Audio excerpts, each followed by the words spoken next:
नमस्कार मित्रांनो, मी पंढरपूरमधून सुनील शिवशरण बोलत आहे की आता माझ्याकडे अशी पंढरपूर तालुक्यामध्ये शंकर गाव आहे. म्हणजे पुळूजच्या बाजूला शंकर गाव आहे. पुळूजच्या बाजूला पंढरपूर तालुक्यात पुळूजच्या बाजूला शंकर गाव आहे. शंकरनळी ह्या गावामध्ये 3 एकर शेती, काळी कसदार आणि भीमा नदी इथून फक्त 2 किलोमीटर, भीमा नदीपासून 2 किलोमीटर असलेली 3 एकर शेती ही आपल्याकडे विक्रीस आलेले रस्ता आहे.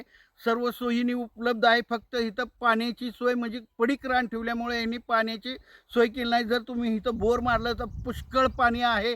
त्याच पद्धतीने बाजूला बारमाही वाहणारा ओढा आहे. ओढा म्हणजे तुम्ही असा ओढा समजू नका की उन्हाळा लागला की किंवा पावसाळा संपला की ओढा आटतोय, असलं नाही. आता आपण भर उन्हात आलो आहे. ओढ्याला सुद्धा फुल पाणी आहे. ओढ्यावर सुद्धा मोटर बसवलेलं, कारण भीमा नदी 2 किलोमीटरवरतीच आहे. 3 एकर आहे. हे करणं होत नाही यांना. शेताकडे कोण येत नाही. त्यामुळे आता सध्याला पडीक आहे. कुणाला शेजारी पाजारचे फक्त ते गाईला चारा वगैरे लावण्यासाठी फुकटमध्ये वापरतात, तो पण विषय नाही आपला.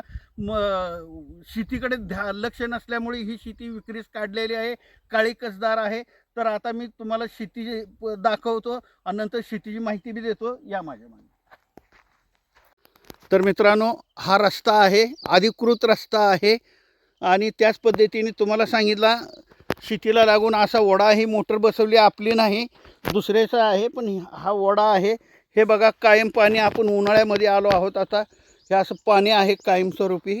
हे बघा, पाणी आहे, पूर्ण पाणी असलेली ही शेती आहे. मात्र हे कधी लक्ष देत नाही. दुर्लक्षित शेती असल्यामुळे ही शेती आता विकायला काढलेली आहे. काळी कसदार रान आहे. तुम्हाला सांगितलं, भीमा नदीपासून अगदी 2 किलोमीटर अंतरावरती. सोलापूर इथून 40 किलोमीटर बसलं तर पंढरपूर 35 किलोमीटर. हे अशा प्रकारे शेती आहे. आता हे शेजारी पाजाऱ्यांनी गुरासाठी असा चारा लावलेला आहे. हे बघा, हे अशा पद्धतीने. हे बघा, हा ऊस नाही, चारा आहे, गुरांचा चारा आहे. आता तुम्हाला मागच्या बाजूला घेऊन चलतो, चला. तर पूर्वी असा ऊस लावला होता. हे बघून घ्या, हे ऊस लावला होता. हे बघा, असा ऊस लावला होता. इथे शेजारी संपूर्ण बागायती क्षेत्र आहे. मात्र एवढीच 3 एकर पडीक दिसती. हे बाबळीचं झाड आहे. इथं ऊस आहे, आपला नाही, शेजारच्यांचा आहे. हे बघा, अशी हरित क्रांती आहे. ही आपली शेती आहे संपूर्ण. हे बघा, अशा पद्धतीने आहे. हे दिसणारा खोडवा जो ऊस आहे, हे पूर्ण मैदान, ते हे चिलारी उगवलेलं आहे. हे बघा, असं हे चिलारी उगवलेलं हा भाग आहे. अगदी जमीन काळी कसदार आहे. काळी कसदार जमीन आहे. हे बघून घ्या, अशा पद्धतीने जमीन आहे. तर हे बघा, अशी काळी कसदार जमीन आहे. हे बघा, हातात माती घेऊन दाखवा त्यांना. काळी कसदार माती. हे बघा, काळी कसदार माती आहे. काळी कसदार शेत आहे. हे अशा पद्धतीने आहे. हेच आपल्याला विक्रीसाठी आपल्याकडे आलेलं आहे. अगदी चांगली जमीन आहे. खाडाच्या शेतकऱ्यांसाठी 1 नंबर आहे. तर इतर माहिती सांगतो, चला. तर मित्रांनो, हे संपूर्ण शेती तुम्हाला दाखवून झालेली आहे. तर हे आहे एकूण 3 एकर आहे. काळी कसदार आहे. जमीन पण एकदम काळी कसदार आहे.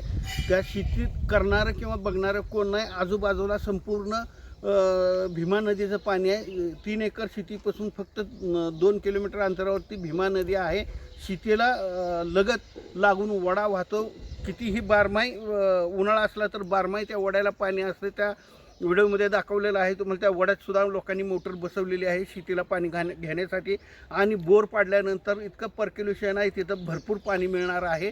त्या ठिकाणी 20 लाखाच्या पुढे एकरीने भाव चालू आहे. मात्र आता मी देताना तुम्हाला ही 3 एकर म्हणजे एकरी 15 लाख, एकरी 15 लाख रुपयेप्रमाणे हे शेती तुम्हाला देणार आहोत. त्यानंतर थोडं जास्त नाही, पण थोडंफार निगोशिएबल पण करू शकतो. तिथं बघा, म्हणजे 20 लाखाच्या पुढे एकरी चालू आहे. आणि अशी काळी कसदार रान आहे. अगदी पुळूज गावाला लागूनच शंकर गाव आहे. तिथून तुम्हाला ते तर सांगितलं आहे की सोलापूर तिथून एक 40 किलोमीटर आहे, तर पंढरपूर 30-35 किलोमीटर अंतरावरती, म्हणजे पंढरपूर सोलापूर तिरे मार्ग ह्या मार्गावर ही शेती आतमधल्या बाजूला आहे. त्याच पद्धतीने माझ्याकडे नवनवीन प्रॉपर्टी विक्रीस येणाऱ्या प्रॉपर्टीचे आपल्याला जर व्हिडिओ पाहायचे असतील तर माझ्या चॅनलला लाईक आणि सबस्क्राईब करा. नमस्कार.